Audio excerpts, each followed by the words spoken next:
문재인 대통령을 태운 차량이 지금 독립문 쪽으로 향하고 있습니다. 자, 이 방향으로 가면은 독립문 그리고 서울역 그리고 한강대교로 가지 않을까 싶기도 하고요. 마포대교 쪽으로 이동한다는 소식이 들어와 있는데요. 지금 어쨌든 뭐 이동 상황을 좀 보도록 하겠습니다. 지금 양쪽으로는 교통이 통제가 되어 있는 상황이고요. 빠른 속도로 지금 문재인 대통령을 태운 차량이 이동하고 있습니다. 네, 이런 속도라면 10시쯤에는 현충원에 도착을 할 것으로 예상을 할 수 있습니다. 예, 독립문을 이제 막 지났네요. 이제 곧 서울역으로 도착할 것으로 보입니다. 자, 문재인 대통령 현충원으로 이동하는 모습을 보여드리고 있는데요.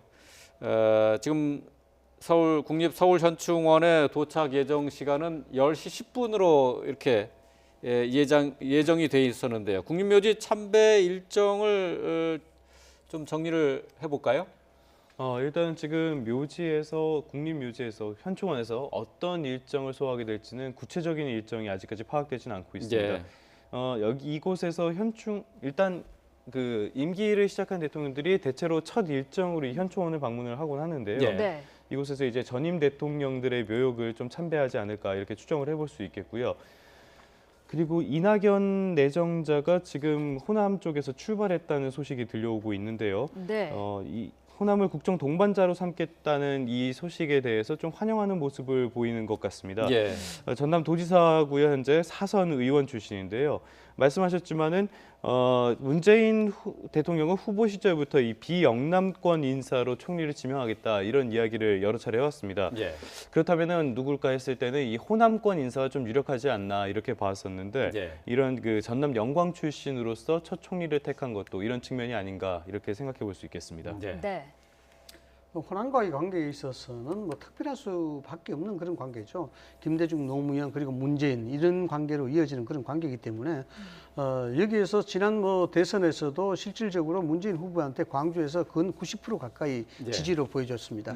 그럼에도 불구하고 2015년도에는 국민의당이 분당되는 그런 상태까지도 갔었기 때문에 예. 네. 그 과정 자체가 호남에 대한 홀대로 호남에 대한 인사와 예산 이런 부분들을 그렇게 풍부하게 주지 않았다. 이런 부분들이 굉장히 좀 배신감 비슷하게 예. 그렇게 많이 작용이 됐었죠. 이런 부분들을 다 잡지 않으면은 국민 통합에 대한 원초적인 이 기반 자체가 형성이 되지 않기 때문에 호남 총리로 선정할 수밖에 없는 이유가 아닌가 그렇게 봅니다. 예. 네. 이번에 또 이 개표 결과를 보면은 이제 호남이 말씀하신 것처럼 더불어민주당 그리고 국민의당 쪽에서 의석수를 지금 다 가지고 있어요. 이런 상황에서 이번 득표를 보면은 전북에서 64%가 넘게 나왔고 예. 전남이 60% 가까이 나왔습니다. 광주 역시 60%를 넘었고요. 반면에 안철수 후보는 대체로 한 30% 내외에 그친 모습을 보였습니다. 네. 그 예전보다는 좀 나눠지긴 했지만은 상당히 좀 압도적인 지지를 보내줬다 이렇게 볼 수 있겠는데요. 이런 민심이 있었기 때문에 이런 부분 역시 무시할 수는 없을 것으로 보입니다. 앞으로도. 예. 자, 지금 현재 이제 총리는 황교안 총리 네, 아닙니까? 그렇습니다. 이제, 지금 문재인 대통령이 당선이 확정되기 전까지는 대통령 권한 대행으로도 일을 해왔었는데 지금 총리가 국회에서 인준 통과되기 전까지는 네. 황교안 총리와 어쩔 수 없이 같이 또 한동안 일을 해야 되죠. 예, 그렇습니다. 기본적으로 내각과 총리는 새로운 정부가 들어서게 되면 사의를 표명합니다. 그러나 네. 사표를 처리하지는 않죠. 예. 왜냐 그러면은 총리가 지명이 되고 난 다음에 인준 절차를 거쳐야 되는데 만약에 정치력이 발휘되지 못하고 여소야대 현상이 계속 반발이 강하게 나타나는 그런 현상이 지속될 경우에 총리에 대한 지명 자체가 어려워지게 되면은 강요에 대한 재청권을 현존하는 현직에 있는 국무총리가 행사를 해줘야 됩니다. 네. 이런 그 경우에는 이명박 대통령 정권 초기에도 있었습니다. 예. 예. 그렇기 때문에 당분간은 같이 총리직을 동반의 형태로 같이 갈 수밖에 없는 그런 상황이 되는 겁니다. 일단 예. 내각 인사도 이어질 텐데요. 일단 차관 인선부터 진행하지 않을까 이렇게 좀 추정을 해볼 수 있겠고요. 예. 이 장차관들은 이미 8일에 사표를 인사처에 제출한 상태입니다. 이 문재인 대통령에게 전달될 것이고요. 다만 이 장관 전체를 물갈이하지 않을 것으로 보입니다. 왜냐하면은 국무회의에서 의결 정족수가 있기 때문에 예. 네. 모든 장관들을 다 물갈이를 한다면은 이 부분이 곤란해져서 일단은 이 부분은 전부 물갈이는 하지 않고 순차적으로 하지 않을까 이렇게 추정해 볼 수 있겠습니다. 예. 네. 차관 인사를 먼저 하는 이유는 간단합니다. 뭐냐 그러면은 장관 인선이 늦어지게 될 경우에 대한 대비책도 있지만은 예. 실질적으로 청와대 비서실과 차관들이 실무를 진행을 합니다. 그렇기 때문에 국정은 평상시와 다름없이 별탈 없이 굴러가게 하는 그런 실무적 그 인사로 먼저 단행해야 되기 때문에 차관 인사가 그렇게 중요하게 일찍 서두릅니다. 차관이 아니라 사실상 장관 역할을 한다고 봐야 되겠네요. 네, 그렇습니다. 네. 예, 예. 자, 지금 문재인 대통령을 태운 차량이 지금 삼각지를 통과를 해서 이태원 쪽으로 이동을 하고 있습니다. 자, 저기서 방향을 틀어서 반포대교 쪽으로 가지 않을까 싶은데요. 반포대교를 건너면 바로 또 동작동 현충원으로 갈 수도 있는데요. 자, 저쪽 이태원 쪽으로 방향을 틀은 것을 보니까 반포대교 쪽으로 향하는 것 같습니다. 네. 반포대교 쪽으로 향하고 있습니다. 자, 문재인 대통령의 이동 모습을 YTN이 헬기로 따라가면서 여러분에게 전해드리고 있습니다.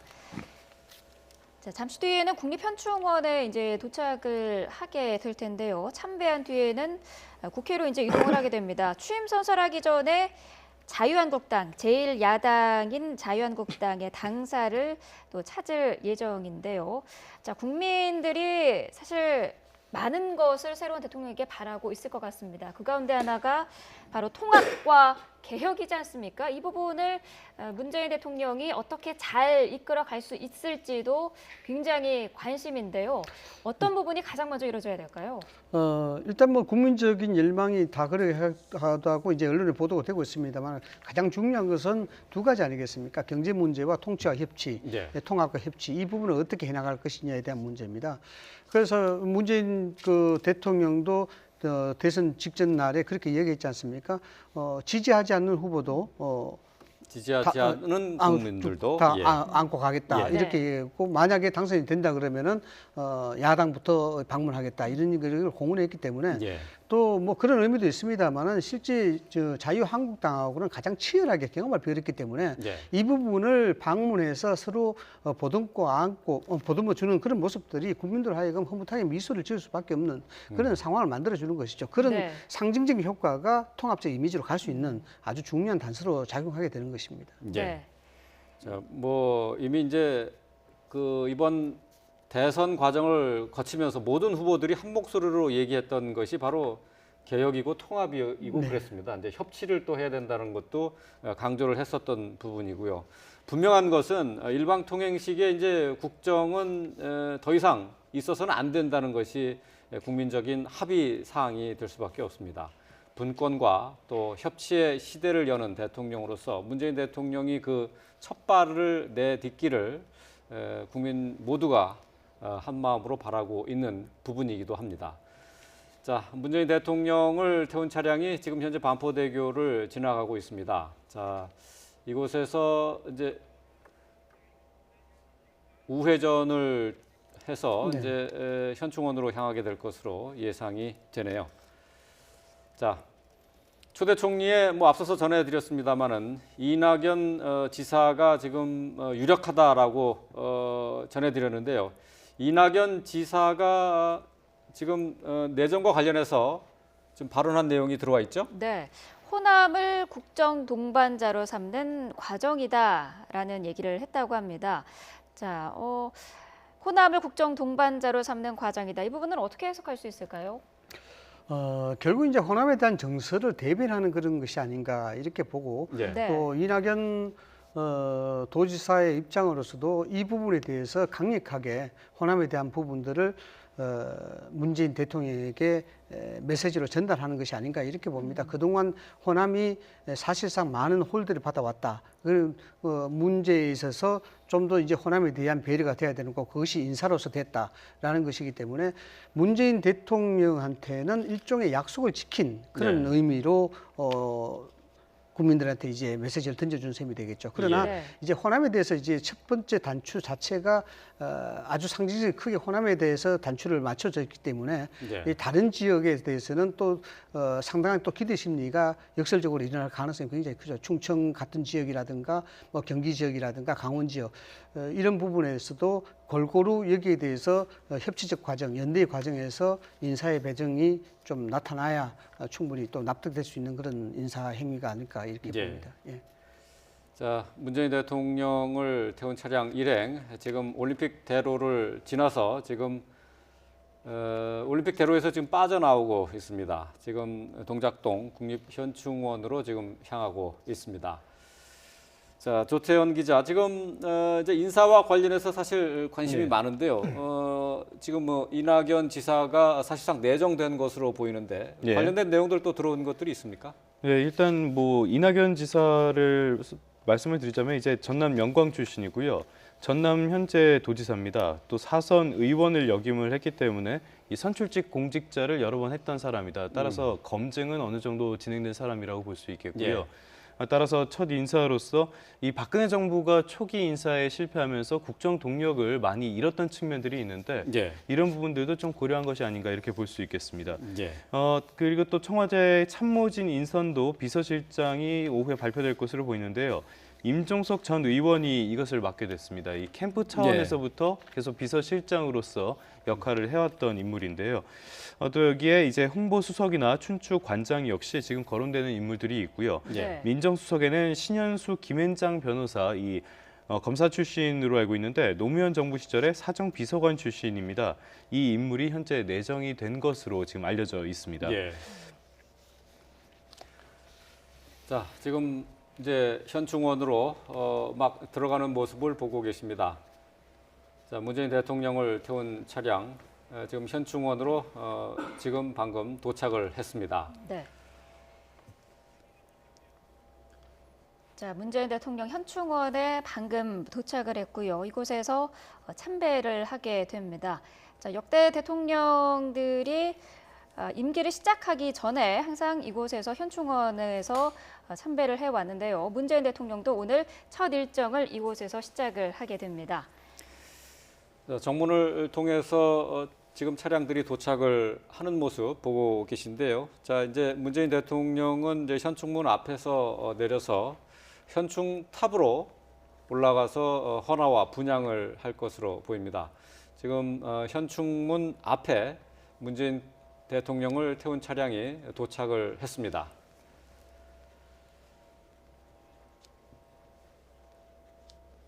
네, 이제 잠시 뒤에 차량에서 내릴 것으로 보이는데요. 자, 현충문 앞에 도착을 한 모습입니다.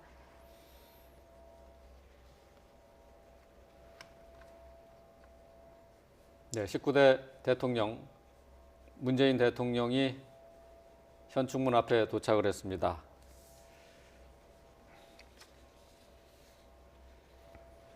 네, 추미애 당 대표가 나와서 맞았고요. 네. 자, 부인 김정숙 여사와 함께 국립현충원에 도착을 했습니다.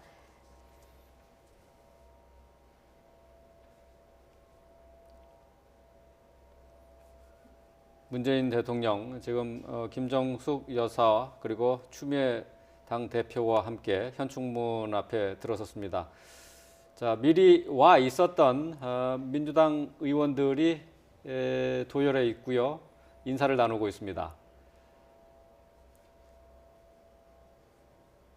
자, 그동안 공식선거 기간은 22일이었습니다만은 뭐 석 달 넘는 기간 동안에 사실 뭐 대통령 선거 그렇죠. 운동을 했다고 봐야 되겠죠. 그 기간 동안에 같이 모든 힘과 에너지를 쏟았던 의원들 지금 다시 현충문 앞에서 인사를 나누고 있습니다. 네, 저런 대선을 한번 치르다 보면은요 없던 정도 생기게 됩니다.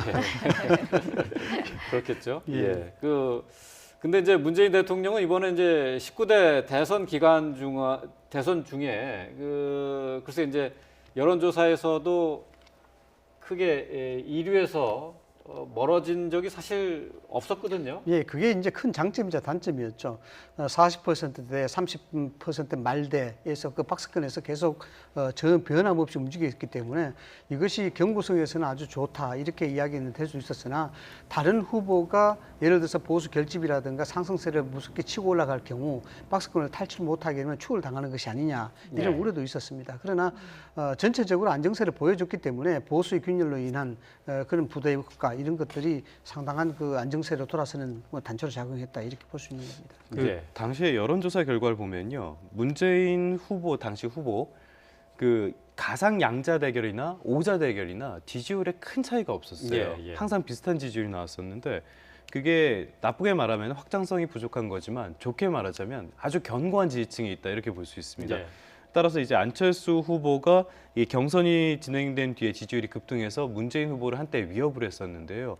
이때도 크게 흔들리지 않고 안 후보가 오히려 흔들리는 과정에서 그 대세를 끝까지 굳건하게 지킬 수 있었던 원동력이 되지 않았나 이렇게 생각할 수 있습니다. 뭐 지금까지 박근혜 전 대통령에게 이제 콘크리트 지지층이 있다라고 예, 얘기를 그렇죠. 했는데, 소위 팬덤이라고 예, 이야기합니다. 그거 못지않은 이제 팬덤, 예. 콘크리트 지지층이 문재인 대통령에게도 있는 거죠. 그런데 이게 뭐냐 그러면요, 사실 투표라는 행위 자체가 뭘 뜻하냐 그러면은 지지자들을 투표장으로 끌어내서 자기를 지지하게끔 투표하게 하는 행위, 이게 사실상 투표라고 봅니다. 네. 그런 측면에서 이제 외연 확장을 많이 이야기하고 있는데요. 외연 확장은 실질적으로 자기를 지지하는 세력들을 규합시켜 놓고 난 다음에 외연 확장을 이야기해야 되는 것입니다. 네. 그래서 돌이켜 보면 홍준표 후보 같은 경우에 외연 확장을 못한 이유가 내부의 지지 세력을 규합하지 못했기 때문에 외연 확장을 못했다는 것이고, 네. 문재인 후보 같은 경우에 내부 결속이 단단하게 되어 있었기 때문에 얼마든지 중도 보수라든가 중도 진보 진영을 공략할 수 있었던 그런 계기가 된 것이죠. 네. 네. 자, 문재인 대통령 현충원 참배를 하고 있습니다. 참배 뒤에 이제 방명록을 작성할 텐데요. 자, 여기에 어떤 내용을 적을 것인지도 상당히 관심입니다. 나라다운 나라를 만들겠습니다. 뭐 이런 내용 아닐까요? 네. 네, 후보 시절의 슬로건을 그대로 적을지도 관심이 되고 있습니다. 개혁과 통합의 과제를 안고 있는 문재인 대통령, 19대 대통령으로 당선된 뒤 처음으로 공식 일정으로 국립서울현충원을 찾았습니다. 현충탑 앞에서 분화와 헌향과 묵념 행사를 갖게 했습니다. 네. 김정숙 여사가 지금 헌화한 뒤에 지금 분향 순서를 갖고 있습니다. 자, 19대 대통령으로 당선된 문재인 대통령, 노무현 전 대통령의 비서실장에서 대통령의 신분으로 10년 만에 청와대로 화려하게 복귀를 하게 됩니다. 예, 이에 앞서서 이 홍은동에서 그 행사가 있으면서 이 경호팀들이랑 이야기를 한 내용이 좀 들어왔는데요. 네. 이 경호팀 덕분에 유세를 잘 진행할 수 있었고 또 친근하게 할 수 있었다 이렇게 치하를 하면서 또 자원봉사자들에게 우리가 모두 함께 이뤄낸 일이다 이렇게 이야기를 하고 좋은 인연을 이어가자 이런 이야기까지 했다고 또 전달이 왔습니다. 이 이낙연 지금 전남도지사가 이 총리로 내정이 됐다 이런 소식이 오고 있는데요. 이낙연 지사는 지금 광주 송정역에서 열차를 타고 용산역으로 올라오고 있고요. 네. 용산역에 10시 58분쯤에 도착할 예정이라고 합니다. 네. 이 자리에서도 좀 이야기를 하지 않을까 이런 부분이 주목되고 있습니다. 네.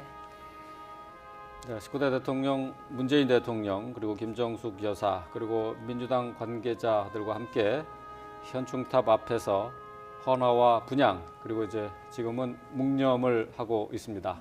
헌법 66조에 대통령 국가의 원수이며 외국을 대표하는 대표가 된다 이렇게 되어 있지 않습니까? 네. 국가의 계속성, 영토의 보존 그리고 헌법을 수호할 의무를 가진다 이런 부분인 만큼 이제 현충원에 서서 첫 번째 이제 인사를 하는 것이 대통령의 관례로 이렇게 되어 있는 것입니다. 네. 자, 현충탑 앞에서 헌화와 분향을 마친 문재인 대통령 그리고 민주당 관계자들 지금 현충탑에서 나와서 현충문을 향하고 있습니다.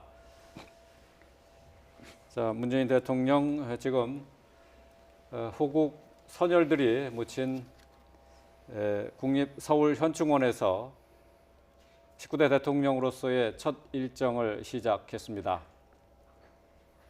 자, 모든 국민의 대통령이 되겠다고 한 문재인 대통령. 자, 개혁과 통합이라는 시대적 사명을 안고 앞으로 5년간 대한민국을 이끌게 됩니다. 이번 대선을 통해서 41.1%의 득표율로 대통령에 당선이 됐고요. 국민 모두 1,342만 표를 몰아주면서 대통령으로 당선이 됐습니다. 지금까지 역대 있었던 직선제 개헌 아래에서 최다 표차로 당선이 된 대통령입니다. 네, 현충원 참배 뒤에는 12시에 국회에서 취임 선서식을 하게 됩니다. 자, 지금은 방명록에 글을 쓰고 있는데요.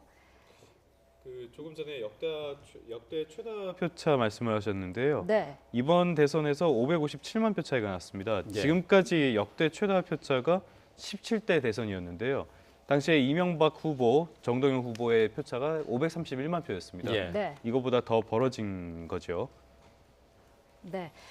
자, 지금 문재인 대통령이 현충원 참배를 하고 방명록에 글을 적고 있는데요. 나라다운 나라, 든든한 대통령이라고 썼습니다.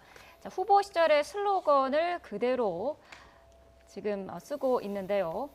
자, 앞서서 사저 앞에서도 주민들에게 저 내용이 적힌 족자를 받기도 했었죠. 나라다운 나라, 든든한 대통령이라고 썼습니다. 이 슬로건이 뜻하는 게 두 가지 정도로 풀이가 됐었는데요. 첫 번째는 이 촛불 민심, 이게 나라냐 외쳤던 그런 예, 예. 촛불 네. 민심, 이것을 뜻하는 나라다운 나라, 그리고 든든한 대통령이라는 것은 자기가 지금까지 많은 준비를 해왔다는 그런 점들, 준비됐고 개혁할 수 있고 변화를 이끌 수 있는 대통령이라는 점을 강조하기 위한 그런 슬로건으로 좀 분석이 됐었습니다. 네.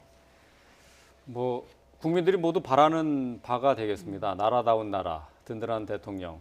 앞으로 19대 대통령으로서 또 헤쳐나가야 될 과제도 상당히 많습니다. 경제 문제뿐만 아니라 외교 안보에 있어서도 지금 한반도 위기설까지 나올 만큼 여러 가지로 쌓여있는 과제들이 많이 있습니다. 자, 19대 대통령 문재인 대통령이 첫 공식 일정으로 현충원을 방문해서 헌화와 분향을 마쳤고요. 방명록 작성까지 모두 끝냈습니다. 네. 자, 방명록에 나라다운 나라, 든든한 대통령이라고 썼는데요. 부디 임기를 마칠 때까지 이 구호가, 이 슬로건이 그대로 실현이 돼서 또 국민들에게 환호를 받으면서 퇴임하는 대통령으로 남기를 국민 모두와 함께 바라게 됩니다. 네.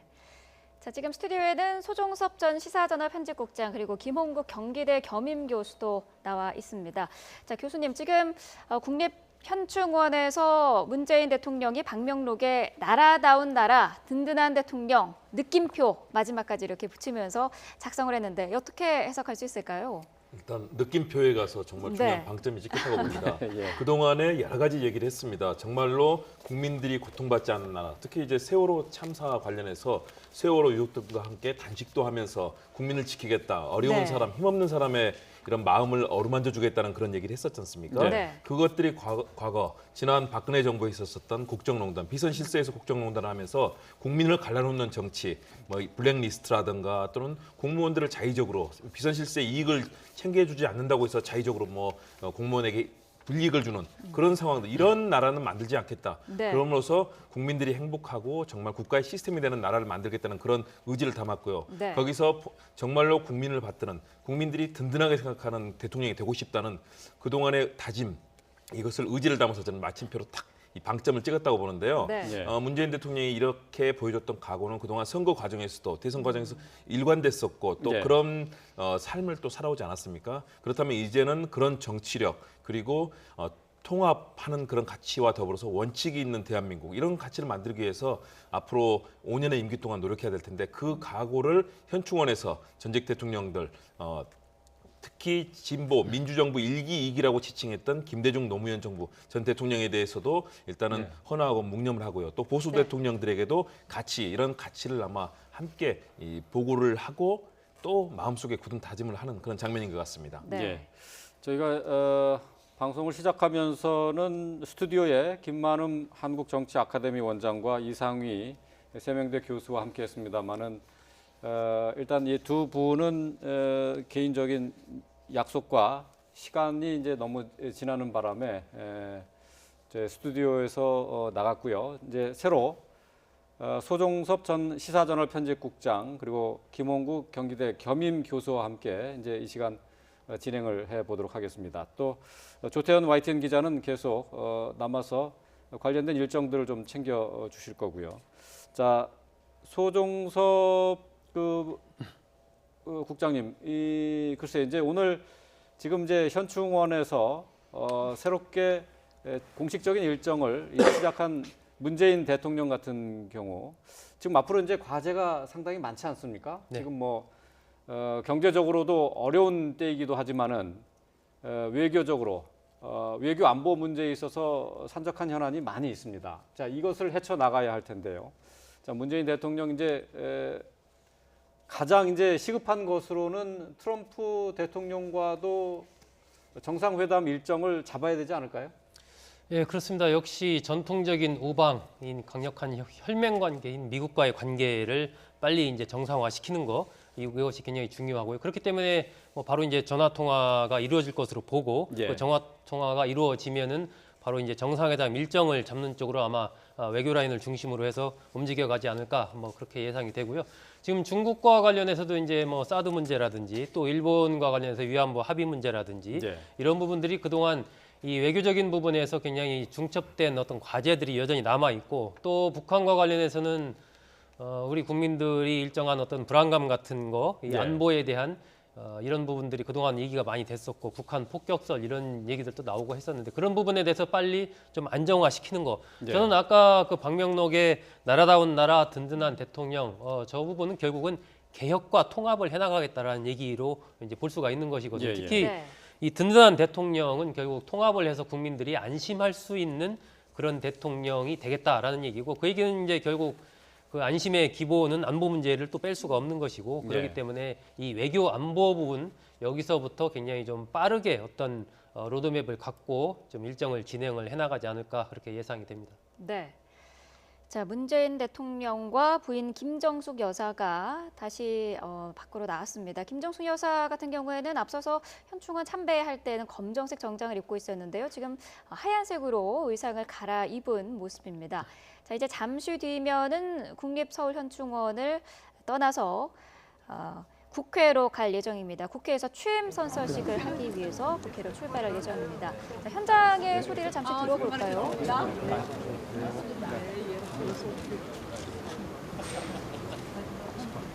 이번 19대 대선 기간 동안에 함께 동고동락을 했었던 민주당 의원과 그리고 당직자들과 일일이 악수를 나누고 있습니다.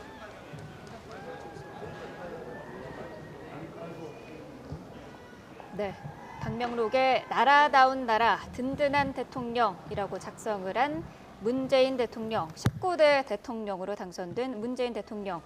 이제 대규모의 취임식은 아직까지는 예정이 돼 있지 않습니다. 일단은 국회로 가서 취임 선서식으로 간략하게 취임을 선언할 예정입니다. 지금 이후 일정에 약간 변동이 있었는데요. 네. 그 11시쯤 국회에 방문을 해서 한 10분간 자유한국당의 당사를 방문합니다. 이제 제1야당이 됐죠. 네. 자유한국당 당사를 방문해서 지도부와 만나서 이야기를 하고요. 예. 이 부분은 좀 협치의 중요성을 보여주는 것이 아닌가 이렇게 생각을 해볼 수 있겠고 이후로는 국회로 와서 국민의당, 바른정당, 정의당 지도부와 국회 본청에서 만나기로 했습니다.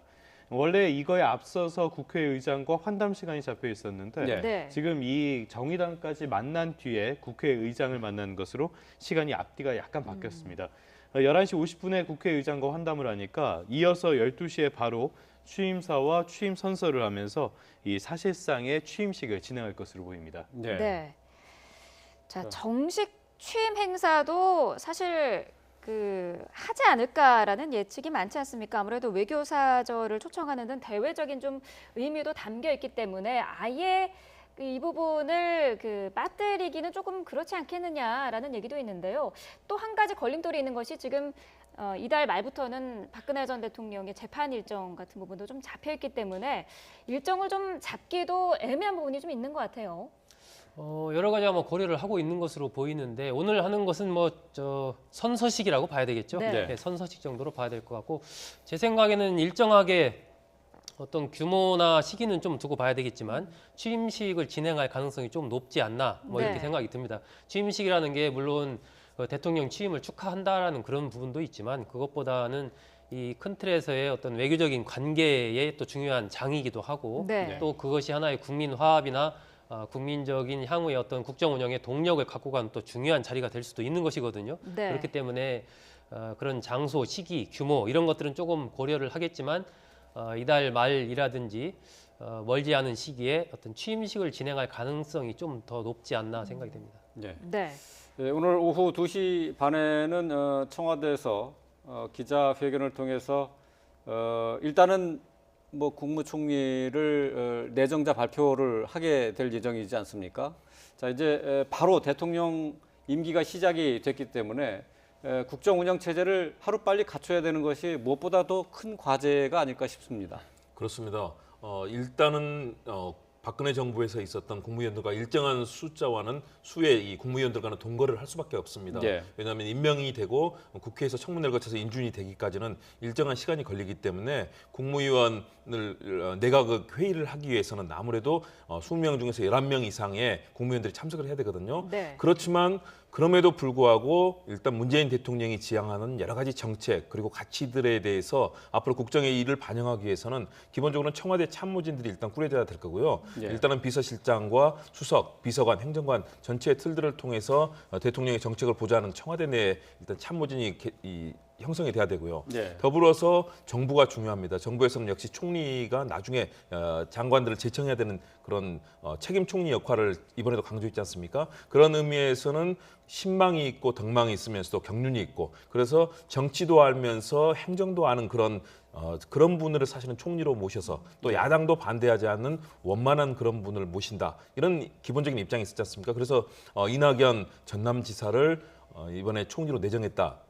라고 하는데요. 그런 측면에서는 이낙연 전남지사의 경우는 그동안에도 뭐 국회의원으로서 그리고 외교관으로서 언론사 뭐 해외 특파원으로서 다양한 그런 역할들을 했었기 때문에 네. 그런 야당도 반대하지 않을 좋은 카드라고 보여지고요. 더군다나 또 호남 인사를 배려했다는 측면에서는 영남 대통령, 영남 출신의 대통령, 호남 출신의 총리 그리고 다양한 지역의 인사를 탕평한다는 측면에서 의미가 있습니다. 그리고 빠르게 지금 국정 어젠다의 순위를 정해야 됩니다. 이번 네. 선거 과정에서 여러 가지 공약을 내놓았지만 그중에서도 예산 문제라든가 또는 지역의 형평성 문제 다양한 부분을 고려해야 되거든요. 네. 그렇기 때문에 뭐 청년 실업이라든가 또는 이 고령화 사회에 대한 문제라든가 다양한 부분의 국정에 대한 우선순위를 정해야 되고요. 외치와 내치와 관련해서도 역시 이 정부 부처와의 원활한 관계, 결국은 행정부와 입법부, 사법부가 잘 굴러갈 수 있는 툴들을 행정부의 수반인 대통령, 국가 지도자로서 그 역할들을 시스템을 만드는 것이 굉장히 중요합니다. 그런 의미에서는 총리를 어떻게 임명하고 그리고 그 이후에 장관들을 총리의 제청을 받아서 법적인 절차를 따라가는 것까지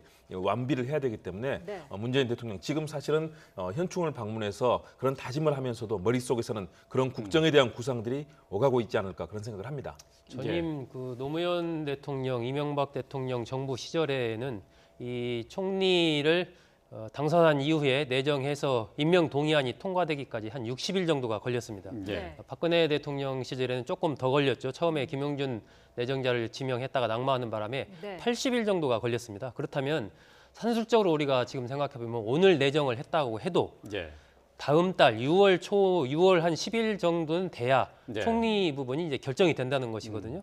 그렇다면은 그때 이제 총리가 제청을 해서 내각을 완전히 꾸리게 되는데 그 전까지는 일정하게 지금 현 박근혜 대통령이 임명한 장관들과 동거를 할 수밖에 없는 것이죠. 예. 네. 일부 사표를 받을 수가 있습니다. 하지만 국무회의가 지금 성립이 되려면 기본 정족수가 국무위원 11명이 있어야 됩니다. 예. 그럼 대통령을 빼고서도 장관들이 10명이 있어야 되는 것이고 어떤 의결을 하려면은 15명이 있어야 되거든요. 그렇다면은 현재 장관들 중에서 사표 수리를 한다 해도 적게는 한 5명, 많게는 한 8명 정도까지 사표 수리를 하지만 나머지 인원과는 한 달 정도는 동거하는 것이 불가피합니다. 현재 시스템 상으로 봤을 예. 때는. 네. 그렇기 때문에 아마 문재인 대통령이 하루라도 빨리 지금 총리 지명을 하려고 하는 그런 움직임을 지금 보이고 있는 것 같습니다. 말씀하신 것처럼 이제 장차관들 이미 8일에 사표를 인사처리에 제출을 했는데요. 네. 이것이 이제 뭐 다 처리할 수 없는 거는 말씀하신 대로 국무회의에서 의결 정족수가 있기 때문에 그런 측면들이 있고요. 내각은 이에 따라서 차관 인선부터 좀 진행을 하지 않을까 이렇게 추정을 해볼 수 있겠습니다. 이 총리를 이렇게 좀 뭐랄까요? 어떻게 보면은 야당도 반대할 수 없는 이런 임무를 한 데는 이 국회 지금 구조도 무시할 수 없는 것으로 보이는데 네. 더불어민주당의 최근에 홍일학 의원, 대구 지역의 무소속이었던 홍일학 의원이 복당을 했습니다. 그래서 더불어민주당이 지금 120석이 됐어요. 그렇죠. 제1당인데도 과반이 안 되는 여소야대 상황이기 때문에 네. 이런 측면에서도 야당 역시 반대하지 않을 그런 임무를 하고 또 국정 공백 시기가 길었고 시간이 워낙 부족하기 때문에 이런 임무를 선택한 것이 아닌가 이렇게 좀 판단을 해볼 수 있겠습니다. 그리고 아마 또 하나 우리가 볼 수 있는 것이 과거와 달리 이번에는 내각에 특히 그 정치인 출신 장관들이 탄생할 가능성이 굉장히 높다라고 보여집니다. 네. 노무현 정부 시절에 4명이었거든요. 초대 내각의 정치인 출신들이. 예. 그리고 이제 이명박 대통령 시절에는 1명도 없었고 박근혜 대통령 시절에는 3명이었는데 이번에는 중간에 지금 이번에 조기 대선이 치러지다 보니까 시간이 없습니다. 그렇다면은 인사청문회를 원만하게 통과하기 위해서는 아무래도 한번 검증된 인물들을 쓸 가능성이 높고 그중에서 역시 가장 정무적인 감각도 있고 검증된 인물이라면 정치인들이 첫 번째로 떠오를 가능성이 있다. 지금 이낙연 총리 내정자 나오고 있지만은 이낙연 내정자 사선 의원 출신 아니겠습니까? 네. 그러니까 아무래도 저런 부분들이 이제 인사청문회를 통과하는 부분에서는 상당한 어떤 수월성이 있기 때문에 향후에 내각 구성에서도 정치인 출신들이 좀 역대 어느 정부보다 좀 약진할 가능성이 있다라고 보여지고 과거 정부 보면은 이게 상호 보완적이었어요. 예를 들면 청와대가 강한 개혁성을 띈다. 그러면 내각은 상대적으로 안정성을 중시했고 이런 식이었기 때문에 지금 장차관 인사를 받아서 차관을 임명해서 차관 대행 체제로 일정하게 실질적으로 끌고 간다고 했을 때는 이 장관과 차관의 구성이 차관이 예를 들면 좀 개혁성인 인물이면 장관은 관료들을 장악할 수 있는 좀 안정형 네. 반대로 이제 차관이 좀 실무형이라면 장관은 좀 개혁형 이런 식의 안정과 변화를 적절하게 조합하는 그런 인사를 취할 것으로 보입니다. 네. 네. 근데 말씀하신 것처럼 이제 총리 인준이 한 달 또는 뭐 2달 이렇게 늦춰진다면은 그렇다면은 글쎄요. 지금 여러 가지 과제가 많은 상황에서 그 동력이 이제 전국 안정과 그다음에 이제 지금 여러 가지 과제를 풀어 나가기에는 상당히 힘들어지는 것 아닐까요? 그런 부분 때문에 오늘 일정이 저는 아까 소개해 주신 일정 중에 조정된 부분이 바로 그런 부분이라고 봅니다. 예. 당초에는 각 당의 야당의 대표들을 다 함께 동시에 만나서 여러 가지 취임 인사도 하면서 협조를 요청할 예정이었는데 네. 제1야당이 된 자유한국당을 먼저 따로 방문하고 나머지 이런 정당들의 대표들을 만나서 아마 그런 얘기를 하게 될 겁니다. 협조를 이제 구하겠죠. 그렇습니다. 그런데 예. 사실은 다른 정당들이 쉽게 협조하기는 쉽지 않아 보입니다. 우리 과거 우리 정부의 전례를 봤을 때도 다른 정부도 그랬지만 과거 외환위기라는 그런 엄중한 상황에서도 김종필 총리에 대한 그 임명을 6개월째 계속 당시에 야당이 끌면서 예. 6개월째 총리 서리가 되는 그런 상황이 유지가 됐지 않습니까? 네. 그래서 김대중 정부의 그때 개혁에 상당한 어려움을 겪었고 예. 외환위기를 극복하는 데도 시간이 많이 소요가 되는 그런 상황이 벌어졌는데 그런 정말 초유의 위기 속에서도 사실은 정치권이 거기에 대해서 한 목소리로 쉽게 합의를 해주지 않았던 우리 정치의 그동안 이 격렬한 대립 상황을 볼 수 있는데요. 과연 이번에 그러면 어느 정도 상황까지 갈 것이냐. 저는 그걸 고려하고 문재인 대통령이 오늘 각 정당들을 다 방문하고 또 협조 요청을 하고 총리 인준뿐만 아니라 국정에 대해서도 열린 자세로 야당과 소통하겠다 이런 네. 입장을 밝힐 것으로 보입니다. 네. 사실은 대통령이 일을 하는 데 있어서 국회, 의회, 외국 같으면 의회고 우리는 국회 아닙니까? 국회에서 각 정당들의 일정한 합의를 이끌어내주는 것 이것이 굉장히 중요한 일이고요. 그래서 뭐 미국의 경우도 오바마 대통령도 공화당 의원들을 뭐 전용 비행기 에어포스 원에 초대하고 각종 뭐 오찬이라든가 만찬에 초대해서 다양한 활동들을 벌였던 것처럼 네. 문재인 대통령도 이제는 야당 의원들 또 여당 의원도 마찬가지입니다. 적극적으로 소통하면서 이 국회와의 관계도 잘 만들어야 되고요. 네. 그런 여러 가지 개혁 정책을 펴면서도 소통하고 화합하는 대통합의 정치를 펴기 위해서 상당히 고심을 할 걸로 보입니다. 오늘 네. 일정에 저는 그런 부분이 상당히 반영이 돼 있다고 봅니다. 네, 네. 지금 뭐 화면에 나오는 게 바로 그건데요. 문재인 대통령이 지금 여의도로 들어왔는데 국회로 바로 가지 않고 자유한국당 당사로 지금 향한 것 같습니다. 지금 자유한국당 당사로 먼저 찾아가서 앞으로의 원활한 국정 운영을 위해서 협조를 요청할 것으로 보이는데요. 원래는 각 당 당사를 다 방문하겠다 이런 계획도 좀 생각을 했던 것 같습니다. 예. 근데 네. 아무래도 좀 시간적으로 촉박하다 보니까 일단 제일 중요하게 생각했던 것이 자유한국당을 방문하는 것이 아닌가 이렇게 본 것으로 판단되고요. 예. 예, 그런 거 역시 이제 말씀하신 것처럼 여소야대나 협치가 중요해진 상황 이런 것들을 좀 고려한 것으로 보입니다. 네. 네. 지금- 자유한국당 당사에 지금 문재인 대통령 일행이 도착을 했습니다. 자, 자유한국당의 당사에 도착을 하게 되면은 글쎄요, 지금 이제 당 대표가 없는 상황인데요. 그렇다면은 누가 맡게 되는 건가요? 정우택 원내대표가 이 대표가 이 상태가 되면서 대표 예. 역할까지 하는 비대위 역할을 하면서 맡기 때문에요. 아마 예. 제가 보기로는 정우택 원내대표가 이 카운터파트가 돼서 예. 문재인 대통령과 대화를 하지 않을까 생각합니다. 예. 네. 자, 자유한국당사 앞에 문재인 대통령이 도착을 했습니다. 자, 그 당사 6층 제1회의실에서 일단 정우택 당대표 권한 대행이죠. 원내대표 예, 예. 겸 정우택 원내대표와 만나기로 했고요.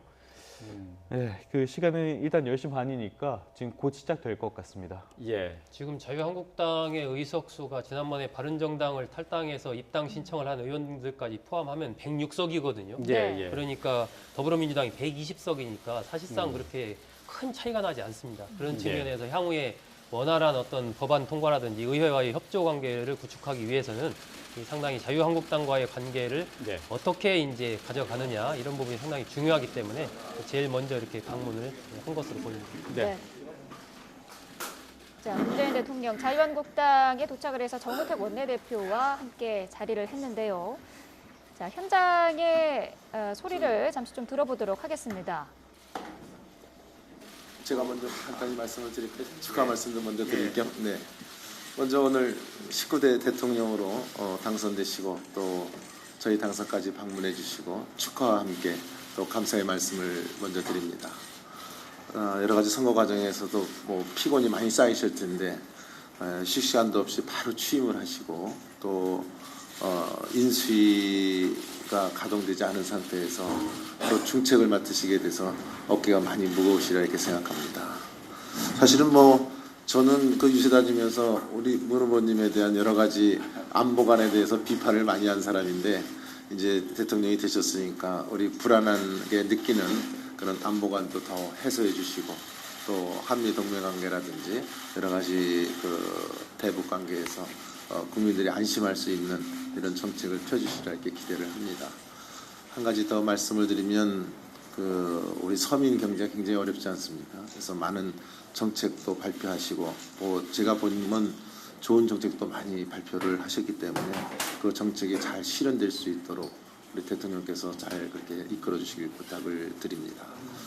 외람되죠. 한 가지만 더 말씀드리면 저도 이렇게 이 사회생활을 해보니까 예전에 우리 먼저 역대 대통령께서 말씀하신 거지만 인사가 만사다 이런 얘기를 많이 들었지 않습니까? 그래서 이번에 이제 인사 문제가 앞으로 또 우리 국회와의 또 관계 또 여러 가지 또 우리 정부를 끌어갈 이제 인선들이 될 텐데 여기에서 훌륭한 인사들이 정말 적재적소에 갈 수 있는 인사들이 될 수 있도록 또 평소 또 탕풍식 얘기도 많이 쓰셔서 그 얘기는 아마 적재적소의 인물을 안치겠다 이런 말씀이 되기 때문에 인사가 만사로 좋은 인선이 잘 이루어지시기를 기대하겠습니다. 네.